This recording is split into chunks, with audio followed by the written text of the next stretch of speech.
காஷ்மீர் மக்கள்லாம் தீவிரவாதி அப்படின்னு சினிமா எடுக்கிறான் அமரன்கிற பேர்ல. இந்த கமலஹாசனுக்கு இதே வேலை.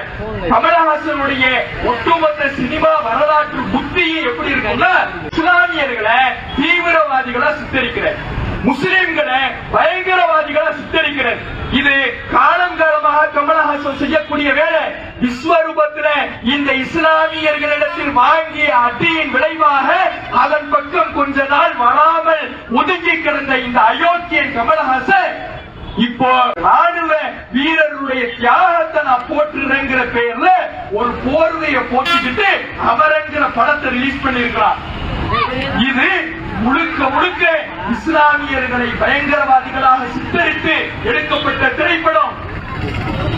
சமீபத்தில் திருமுருகன் காந்தி என்பவர் கூட ஒரு பேட்டி கொடுக்கிறார் புள்ளி விவரத்தோட. என்ன பேட்டி? அங்க ராணுவ செஞ்ச அட்டூழியம் உனக்கு தெரியுமா?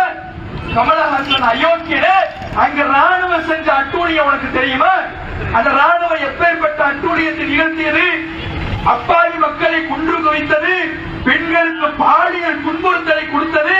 அதெல்லாம் நீ பற்றி பேசல. தன்னுடைய கற்பை காத்துக் கொள்வதற்காக பெண்கள் கல்லெடுத்து அடிச்சத ஏதோ அவன் இந்திய அரசுக்கு எதிராக செயல்பட்ட மாதிரி சித்தரிச்சு ராணுவ வீரர்களுடைய தியாகத்தை போட்டுகிற படத்தை மாதிரி காற்று. அப்போ என்ன நோக்கம்?